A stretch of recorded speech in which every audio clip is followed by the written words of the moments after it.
നമസ്കാരം, ഞാൻ അഭി. ഓട്ടോഡോക്സിന്റെ പുതിയൊരു വീഡിയോയിലേക്ക് എല്ലാ മാന്യ പ്രേക്ഷകർക്കും സ്വാഗതം.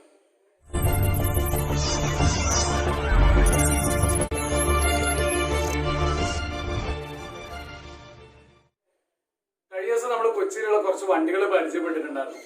ഇന്ന് നമ്മൾ പരിചയപ്പെടാൻ പോകുന്നത് വയനാട് ജില്ലയിലുള്ള ആൾക്കാർ ഏറ്റവും കൂടുതൽ ചോദിക്കുന്നതാണ് ലോ ബഡ്ജറ്റ് ആയിട്ടുള്ള ഏറ്റവും ഒരു 1 lakhന് താഴെയുള്ള വണ്ടികൾ. അപ്പം ആ ഒരു രീതിയിലുള്ള വണ്ടികളാണ് നമ്മൾ ഇന്നത്തെ വീഡിയോയിൽ കാണാൻ പോകുന്നത്. അപ്പൊ മുന്നേ നമ്മളിങ്ങനെ ഒരു വീഡിയോ ചെയ്തപ്പോൾ ഞാൻ കുറച്ച് കാര്യങ്ങൾ പറഞ്ഞിരുന്നു. അത് ഞാൻ കാണാത്തവർക്ക് ഒന്ന് റിപ്പീറ്റ് ചെയ്യാണ്. നിങ്ങളൊരു വീഡിയോ കാണുന്നത് ആദ്യമായിട്ടാണെങ്കിൽ സബ്സ്ക്രൈബ് ചെയ്യുക, ബെൽ ബട്ടൺ അടിക്കുക. അപ്പൊ ഞാനെടുത്ത വീഡിയോസ് എല്ലാം നിങ്ങൾക്ക് നോട്ടിഫിക്കേഷൻ ആയിട്ട് കിട്ടുന്നതായിരിക്കും. ഈ കൂടുതൽ ഫ്ലോറിൽ പറഞ്ഞു പോയതേ ഉള്ളൂ. നമ്മൾ ശരിക്കും പറയാൻ വന്ന കാര്യം എന്ന് പറഞ്ഞിട്ടുണ്ടെങ്കിൽ ഒരു 2010 താഴെയുള്ള വണ്ടിയാണെങ്കിൽ നമുക്ക് ശരാശരി വരുന്ന ഇൻഷുറൻസ് എമൗണ്ട് 2850 രൂപയാണ്. ഇനി ഒരു വണ്ടിക്ക് നമുക്ക് റൂട്ടിലേക്കുള്ള ടാക്സ് കാര്യങ്ങൾ, അതേപോലെ തന്നെ ഫിറ്റ്നസ് പ്രൈവറ്റ് വണ്ടികൾക്ക് നമുക്ക് ലഭിക്കുന്നത് 15 വർഷത്തേക്കാണ്. 15 വർഷം കഴിഞ്ഞിട്ട് വണ്ടി റിന്യൂവൽ എടുക്കണം, വണ്ടിക്ക് ടാക്സ് റിന്യൂവൽ ചെയ്യണം. അതേപോലെ തന്നെ ഓരോ 5 വർഷത്തേക്കായിരിക്കും പിന്നീട് നമുക്ക് അതിന്റെ റിന്യൂവൽ ലഭിക്കുന്നത്. ഏകദേശം 6800 രൂപയാണ് ഒരു മാരുതി 800 ഒക്കെ നമുക്ക് റോഡ് ടാക്സ് ആയിട്ട് 5 വർഷത്തേക്കായിട്ട് വരുന്ന തുക എന്നുള്ളത്. ഇനി അതിന്റെ റിന്യൂവൽ കാര്യങ്ങൾക്കായിട്ട് ആവശ്യമുള്ളതെന്ന് പറഞ്ഞിട്ടുണ്ടെങ്കിൽ വണ്ടിയുടെ ഷോറൂം നടക്കുന്ന അതേപോലെ തന്നെ കണ്ടീഷനിലാവണം, നല്ല സ്റ്റാർട്ടിങ്, അതേപോലെ തന്നെ എല്ലാ ഫംഗ്ഷൻസും ഇൻഡിക്കേറ്റർ ഉൾപ്പെടെയുള്ള എല്ലാ ഫംഗ്ഷൻസും വർക്കിംഗ് ആവണം. ഇങ്ങനെയുള്ള കുറച്ച് ക്രൈറ്റീരിയസ് ആണ് മെയിൻ ആയിട്ട് വണ്ടി റിന്യൂവലിന് വേണ്ടിയിട്ടുള്ളത്. അപ്പൊ ഇതിന്റെ നമ്മൾ ഇടയ്ക്ക് പറയുന്ന കാര്യം 2 വർഷം കൂടെ പേപ്പർ ഉണ്ട്, അല്ലെങ്കിൽ ഇന്ന വർഷം വരെ പേപ്പർ ഉണ്ട് എന്നുള്ളത്. ഇത്രയാണ് വണ്ടികൾക്ക് ഒരു ഇൻട്രോ ആയിട്ട് നമുക്ക് പറയാൻ വേണ്ടി സാധിക്കുന്നത്. ഇനി ഇതിന്റെ അത് 2 കാറ്റഗറിയുള്ള വണ്ടികൾ നമ്മൾ പരിചയപ്പെടുന്നുണ്ട്. മാരുതി 800 തന്നെ MPFI, അതേപോലെ തന്നെ കാർബറേറ്റർ. ഈ 2 സീരീസും നമ്മളുടെ കമ്പാരിസൺ നമ്മൾ തൊട്ട് മുന്നേ ഉള്ള മാരുതി 800ന്റെ ഒരു വീഡിയോ ചെയ്തിട്ടുണ്ടായിരുന്നു. അതിന്റെ അകത്ത് നിങ്ങൾക്ക് ഒന്ന് റെഫർ ചെയ്തിട്ട് ഡീറ്റെയിൽസ് ആയിട്ട് അറിയാൻ പറ്റും. അപ്പൊ ഇവിടെയുള്ള കുറച്ച് വണ്ടികൾ 1 ലക്ഷം രൂപയ്ക്ക് താഴെ, 1,10,000 രൂപയ്ക്ക് താഴെയുള്ള വണ്ടികൾ നമുക്ക് പരിചയപ്പെട്ടു തുടങ്ങാം. So moving to the video. നമ്മൾ പരിചയപ്പെടുന്ന ആദ്യത്തെ വണ്ടി 2007 മോഡൽ MPFI സീരീസ് വരുന്ന മാരുതി 800 ആണ്. KL 54 രജിസ്ട്രേഷൻ നമ്പർ വരുന്നത്. 2022 വരെയുള്ള എല്ലാ പേപ്പേഴ്സും നിലവിൽ ഈ ഒരു വാഹനത്തിന് ഫിറ്റ് ആണ്. പുതിയ ഇൻഷുറൻസ് ആണ് ലഭിക്കുന്നത്. നോൺ AC വേരിയന്റിൽ പെടുന്ന വണ്ടിയാണ്. ഏകദേശം ഒരു 18 കിലോമീറ്ററോളം നമുക്ക് മൈലേജ് പ്രതീക്ഷിക്കാൻ പറ്റും. അത്യാവശ്യം കുഴപ്പമില്ലാത്ത ബോഡി ലൈനിലാണ് നിലവിൽ ഈ ഒരു വാഹനം ഉള്ളത്. ഏകദേശം 70% നമുക്ക് നിലവിൽ ടയർ ഭാഗങ്ങൾ ലഭ്യമാവുന്നുമുണ്ട്. ഈ ഒരു വാഹനത്തിന്റെ വില എന്ന് പറയുന്നത് കുറച്ച് ആകർഷണീയമാണ്. 2007 മോഡൽ വണ്ടിക്ക് സ്വതവേ MPFI ഒക്കെയാണ് നമുക്ക് കാണാൻ പറ്റുന്ന റേറ്റ് എന്ന് പറഞ്ഞിട്ടുണ്ടെങ്കിൽ 70-75 ആ ഒരു റേഞ്ചിലായിട്ടായിരിക്കും നമുക്ക് പ്രൈസിങ് കാണാൻ സാധിക്കുന്നത്.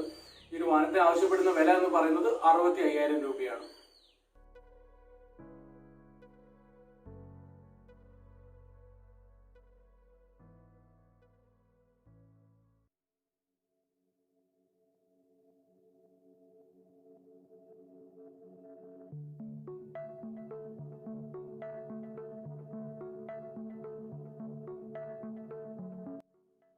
പരിചയപ്പെടുന്നത് KL 04 ആലപ്പുഴ രജിസ്റ്റർ ചെയ്തിട്ടുള്ള മാരുതിയുടെ 800 ആണ്. 2002 മോഡൽ വാഹനമാണ്. നിലവിൽ 2022 വരെയാണ് ടാക്സ് വരുന്നത്. 2022 നമുക്ക് റിന്യൂവൽ എടുക്കേണ്ട ഡേറ്റ് വരുന്നത്. ഇൻഷുറൻസ് ബാധ്യത നോക്കുകയാണെങ്കിൽ പുതിയ ഇൻഷുറൻസ് ആണ് നിലവിൽ ഇത് വാഹനത്തിന് ലഭ്യമാവുന്നത്. കാർബറേറ്റർ വേരിയന്റിൽ വരുന്ന ഈ ഒരു വാഹനം നോൺ AC ആണ്. ഫീച്ചേഴ്സ് ആയിട്ട് AC പവർ സ്റ്റിയറിംഗ് ഒന്നും തന്നെ നമുക്ക് ലഭിക്കുന്നില്ല. നിലവിൽ ടയർ ഭാഗങ്ങൾ നോക്കുകയാണെങ്കിൽ ഏകദേശം 60% നമുക്ക് ടയർ ലഭ്യമാവുന്നുണ്ട്. ഈ ഒരു വാഹനത്തിന് ആവശ്യപ്പെടുന്ന വില എന്ന് പറയുന്നത് 50,000 രൂപയാണ്. 50,000 rupees.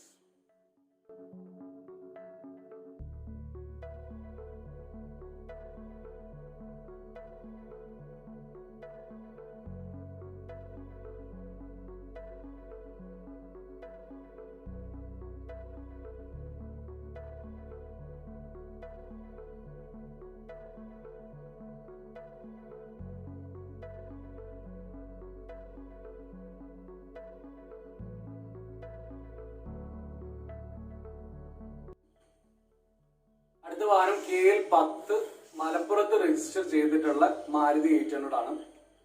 2004 മോഡലാണ്. കാർബറേറ്റർ സീരീസ് ആണ് എഞ്ചിൻ ടൈപ്പ് വരുന്നത്. പുതിയതായിട്ട് റിന്യൂവൽ എടുത്തിട്ടുള്ള ഈ ഒരു വാഹനത്തിന് 2024 വരെയുള്ള എല്ലാ പേപ്പേഴ്സും നമുക്ക് ലഭ്യമാവുന്നുണ്ട്. 4 പുതിയ ടയറാണ് ഈ ഒരു വാഹനത്തിന് നിലവിൽ ലഭിക്കുന്നത്. ഇൻഷുറൻസ് സൈഡിൽ നോക്കുകയാണെങ്കിൽ പുതിയ ഇൻഷുറൻസ് ആണ്. പഴയ മോഡൽ വണ്ടിയാണെങ്കിലും അത്യാവശ്യം നല്ല ക്വാളിറ്റിയിലാണ് നിലവിലും ഈ ഒരു വാഹനമുള്ളത്. ആക്സിഡന്റ് ഹിസ്റ്ററി, റീപ്ലേസ്മെന്റ് യാതൊന്നും തന്നെ നിലവിൽ ഈ ഒരു വാഹനത്തിന് സംഭവിച്ചിട്ടില്ല. ഫ്ലഡ് ഹിസ്റ്ററി നിലവിൽ ഈ ഒരു വാഹനത്തിനില്ല. ഈ ഒരു വാഹനത്തിന് ചോദിക്കുന്ന വില എന്ന് പറയുന്നത് 65,000 രൂപയാണ്. ഏകദേശം ഒരു 18 കിലോമീറ്ററിന് തൊട്ട് താഴെ എന്നുള്ള രീതിയിലായിരിക്കും നമുക്ക് മൈലേജ് പറയാൻ പറ്റുന്നത്. മെയിൻ്റനൻസിന്റെ കാര്യം നമ്മൾ പിന്നെയും ആവർത്തന വിരസത വരുത്തണമെന്ന് തോന്നുന്നില്ല. ഇനി ലോണിന്റെ കാര്യം, ആവർത്തന വിരസത ഒഴിവാക്കാനായിട്ട് ലോണിന്റെ കാര്യം ഞാൻ പറയുന്നില്ല. പഴയ വണ്ടി അതോടെ ലോൺ കിട്ടില്ല.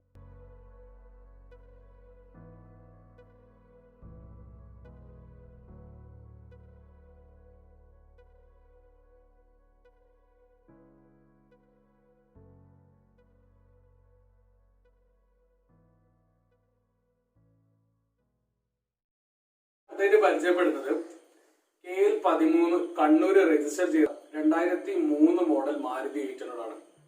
മുന്നേ പറഞ്ഞ പോലെ MPF അതേപോലെ തന്നെ കാർബറേറ്റർ ടൈപ്പ്, ഇങ്ങനെ 2 ടൈപ്പ് എഞ്ചിൻ വരുന്നതിൽ MPFI സീരീസിലാണ് നിലവിൽ ഈ ഒരു വാഹനം ഉള്ളത്. 2025 വരെയുള്ള എല്ലാ പേപ്പേഴ്സും ആണ്. അതായത് മെയിനായിട്ട് ടാക്സും റിന്യൂവലും അടുത്തതായിട്ട് വരുന്നത് 2025-ലാണ്. നോൺ AC വേരിയന്റിൽ പെടുന്ന വണ്ടി ആയതുകൊണ്ട് നമുക്ക് ഫീച്ചേഴ്സ് ആയിട്ട് ഒന്നും തന്നെ ലഭിക്കുന്നില്ല. AC, power steering, power Windows ഇതൊന്നും തന്നെ നമുക്ക് മാരുതി 800 ഫീച്ചേഴ്സ് ആയിട്ട് ലഭിക്കുന്ന കാര്യങ്ങളല്ല. ഇനി നോൺ AC MPFI സീരീസ് ആയതുകൊണ്ട് നമുക്ക് ഏകദേശം ഒരു 18 കിലോമീറ്ററിന് അടുത്ത് നമുക്ക് മൈലേജ് പ്രതീക്ഷിക്കാവുന്നതാണ്. മെയിൻ്റനൻസ് ആയിട്ട് നോക്കുകയാണെങ്കിൽ ഒരു 2,000 രൂപയ്ക്ക് താഴെ എന്നുള്ള രീതിയിൽ മാത്രമാണ് നമുക്കൊരു മാരുതി 800 വരുന്ന ഒരു സർവീസ് തുക എന്ന് പറയുന്നത്. നിലവിൽ ഒരു വാഹനത്തിന് 50% നമുക്ക് ടയർ ലഭ്യമാകുന്നുണ്ട്. കിലോമീറ്ററിന്റെ കാര്യം എത്രത്തോളം ശരിയാണ് എന്നുള്ളതിനെ കൊണ്ട്, അറിയാത്തതിനെ കൊണ്ട് നമ്മൾ ആ ഒരു കാര്യം പഴയ മോഡൽ വണ്ടി ആയതുകൊണ്ട് നമ്മൾ വിടുന്നുണ്ട്.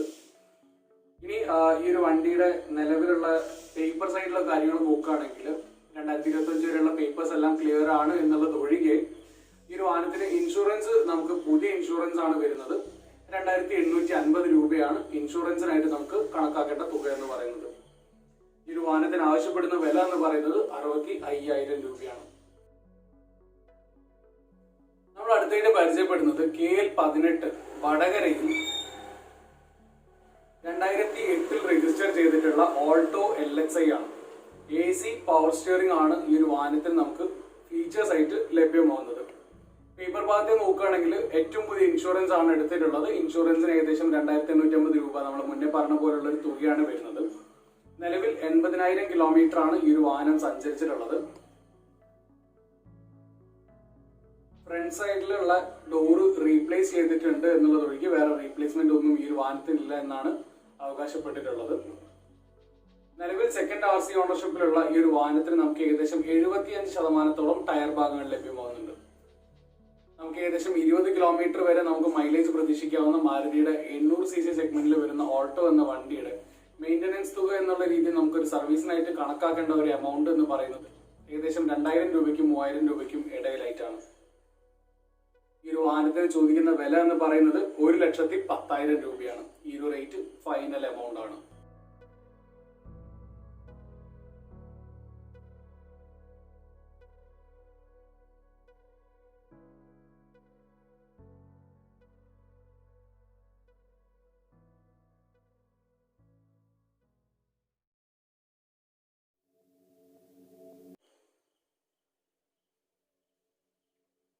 അടുത്തായിട്ട് പരിചയപ്പെടുന്നത് മാരുതി 800 തന്നെ കുറച്ച് വലിച്ചു നീട്ടിയിട്ടുള്ള മോഡലായിട്ടുള്ള, മുന്നേ കുറച്ച് പാപങ്ങളൊക്കെ ചെയ്തപ്പോൾ നിലവിൽ മാനസാന്തരപ്പെട്ട് എന്നൊക്കെ നമുക്ക് ട്രോളിന്റെ രീതിയിൽ പറയാൻ പറ്റുന്ന മാരുതിയുടെ ഒമ്നിയാണ്. മാരുതിയുടെ ഒമ്നി 5 സീറ്റർ എന്ന കാറ്റഗറിയിലാണ് നിലവിൽ നമുക്ക് ലഭ്യമാവുന്നത്. 2007 മോഡൽ മാരുതി ഒമ്നിയാണ്. 2022 വരെയുള്ള എല്ലാ പേപ്പേഴ്സും ക്ലിയർ ആണ്. ഇൻഷുറൻസ് ഭാഗത്ത് നോക്കുകയാണെങ്കിൽ പുതിയ ഇൻഷുറൻസ് ആണ് ഈ ഒരു വാഹനത്തിന് എടുത്തിട്ടുള്ളത്. പെട്രോൾ വേരിയന്റിൽ പെടുന്ന ഈ ഒരു വാഹനം നിലവിൽ എത്ര കിലോമീറ്റർ ഓടി എന്നുള്ള കാര്യം നമ്മളോട് പറയുന്നില്ല. ഇനി കാർബറേറ്റർ ടൈപ്പ് ആണ് എഞ്ചിൻ ടൈപ്പ് നമുക്ക് വരുന്നത്. ഏകദേശം ഒരു 13-15 കിലോമീറ്റർ ആയിരിക്കും നമുക്ക് മൈലേജ് പ്രതീക്ഷിക്കാൻ പറ്റുന്നത്. നിലവിൽ 60% നമുക്ക് ഈ ഒരു വാഹനത്തിന് ടയർ ഭാഗങ്ങൾ ലഭ്യമാവുന്നുണ്ട്. ഈ ഒരു വാഹനത്തിന് ആവശ്യപ്പെടുന്ന വില എന്ന് പറയുന്നത് 75,000 രൂപയാണ്.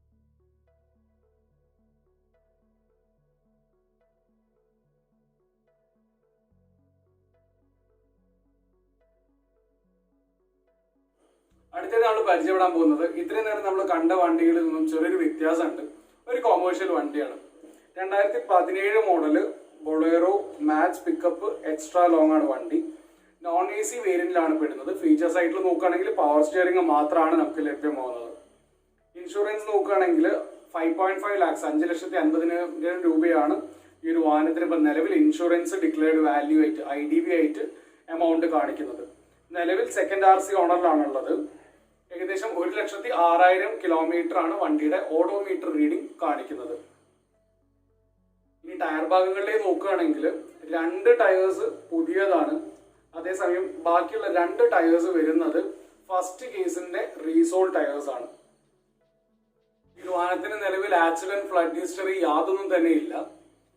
റീപ്ലേസ്മെന്റ് എന്തെങ്കിലും ഉണ്ടോന്ന് ചോദിക്കുകയാണെങ്കിൽ റീപ്ലേസ്മെന്റ് ഒന്നും ഇല്ല എന്ന് തന്നെ നമുക്ക് പറയാൻ വേണ്ടി സാധിക്കുന്നുണ്ട്. ഇതിന് ചോദിക്കുന്ന വില എന്ന് പറയുന്നത് 6,50,000 രൂപയാണ്. ഏകദേശം ഒരു 5 ലക്ഷം രൂപ അടുപ്പിച്ച് തന്നെ നമുക്ക് ലോൺ ഫെസിലിറ്റി ലഭിക്കാവുന്നതുമാണ്. ഡീസൽ ഫ്യൂൽ ഓപ്ഷനിൽ വരുന്ന ഈ ഒരു വണ്ടിക്ക് കമ്പനി അവകാശപ്പെടുന്ന മൈലേജ് എന്ന് പറയുന്നത് 14.6 കിലോമീറ്റർ ആണ്. ഏകദേശം ഒരു 10 കിലോമീറ്ററിന് മുകളിലായിട്ട് ശരാശരിയായിട്ട് നമുക്കൊരു മൈലേജ് പ്രതീക്ഷിക്കാവുന്നതാണ്. ഈ ഒരു വാഹനത്തിന് ആവശ്യപ്പെടുന്ന വില എന്ന് പറയുന്നത് 6,50,000 രൂപയാണ്. ഈ ഒരു റേറ്റ് ഫൈനൽ എമൗണ്ട് ആണ്. അപ്പൊ ഇന്നത്തെ വീഡിയോയിൽ കാണിച്ചുള്ള വണ്ടികളുടെ വിലയിൽ കുറച്ച് പേർക്ക് അസംതൃപ്തി ഉണ്ടാവും. സ്വാഭാവികമായിട്ടും ഓരോ സ്ഥലത്തും ഓരോ റേറ്റ് ആണ്. പിന്നെ ഇവിടുത്തെ ഒരു പ്രത്യേകത ഞാൻ ആദ്യം പറഞ്ഞിട്ടുണ്ടായിരുന്നു. ഇത് പാർക്ക് ആൻഡ് സെയിൽ യാർഡ് ആയതുകൊണ്ട് തന്നെ ഇവിടെ അധിക വണ്ടികളും ഓരോ വ്യക്തികളും വന്ന് പാർക്ക് ചെയ്ത് പോകുന്നതാണ്. അവർക്ക് ഇന്ന വില കിട്ടണം എന്ന് പറഞ്ഞിട്ട്. അപ്പൊ അതുകൊണ്ട് തന്നെ അതിലെ ചെറിയൊരു റേറ്റിലെ വ്യത്യാസം നമുക്ക് കാണാൻ വേണ്ടി സാധിക്കുന്നതാണ്. പിന്നെയുള്ള മറ്റൊരു കാര്യം എന്ന് പറഞ്ഞിട്ടുണ്ടെങ്കിൽ വയനാട് ജില്ലയിലേക്ക് ഞാൻ മുന്നേ പറഞ്ഞിട്ടുണ്ടായിരുന്നു. അത് ഞാൻ പിന്നീട് പറയാതെ പറഞ്ഞായിരുന്നു. വയനാട് ജില്ലയിലേക്ക് വരുന്ന നേരം വയനാട് ജില്ലയിലുള്ള വണ്ടികൾക്ക് കുറച്ച് വില കൂടുതലായിട്ട് നമുക്ക് എപ്പോഴും നോട്ടീസ് ചെയ്യാൻ പറ്റും. അതിനുള്ള മെയിൻ കാരണം എന്ന് പറഞ്ഞിട്ടുണ്ടെങ്കിൽ വയനാട് ജില്ലയിൽ ഷോറൂം എക്സ്ചേഞ്ച് വണ്ടികൾ വരുന്നത് മറ്റ് ജില്ലകളെ അപേക്ഷിച്ച് ഇപ്പോൾ കോഴിക്കോട്, മലപ്പുറം എന്നീ ജില്ലകളെ അപേക്ഷിച്ച് വളരെ കുറവാണ് എന്നുള്ളൊരു വസ്തുത മാത്രമാണ്.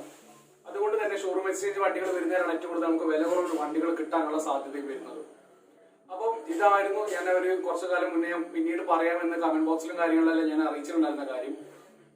ഇനി ഈ വണ്ടികളെ കുറിച്ച് എന്തെങ്കിലും നിങ്ങൾക്ക് ഡീറ്റെയിൽ ആയിട്ട് അറിയണമെന്നുണ്ടെങ്കിൽ നിങ്ങൾക്ക് കാർലാൻഡിലെ രമേശ് ചേട്ടനെ നിങ്ങൾക്ക് കോൺടാക്ട് ചെയ്യാവുന്നതാണ്. രമേശ് ചേട്ടനെ വിളിക്കാനുള്ള നമ്പർ നേരെ താഴെ ഡിസ്ക്രിപ്ഷൻ ബോക്സിൽ ഞാൻ കൊടുത്തിട്ടുണ്ട്. അപ്പോൾ ഒന്നുകൂടെ പറയുന്നത് ഇതേപോലുള്ള അപ്ഡേറ്റ്സിനായിട്ട് സബ്സ്ക്രൈബ് ചെയ്യുക. വീഡിയോ ഇഷ്ടപ്പെട്ടാൽ ലൈക്ക് ചെയ്യുക, ഇഷ്ടപ്പെട്ടില്ലെങ്കിൽ ഡിസ്ലൈക്ക് ചെയ്യുക. ഡിസ്ലൈക്ക് എന്നാൽ നിങ്ങൾക്ക് എന്തുകൊണ്ട് ഇഷ്ടപ്പെട്ടില്ല എന്നുള്ള കാര്യം നിങ്ങൾക്ക് കമന്റ് ബോക്സിലൂടെ അറിയിക്കാവുന്നതാണ്. അത് ഞങ്ങളെ കൊണ്ട് മാറ്റാൻ പറ്റുന്ന കാര്യമാണെങ്കിൽ, എന്തെങ്കിലും ഇമ്പ്രൂവ്മെന്റ് ചെയ്യാൻ പറ്റുന്ന രീതിയിലുള്ള സജഷൻ ആണെങ്കിൽ തീർച്ചയായിട്ടും അത് ആക്സെപ്റ്റ് ചെയ്യുന്നതായിരിക്കും. അതിനുള്ള റെമഡീസ് നമ്മൾ ഫോളോ ചെയ്യുന്നതായിരിക്കും. അപ്പോൾ മറ്റൊരു വീഡിയോ കാണുന്നവരെ ക്യാമറമാൻ അതിശയോടൊപ്പം അഭിജിത്ത് സൈനിങ് ഓഫ്.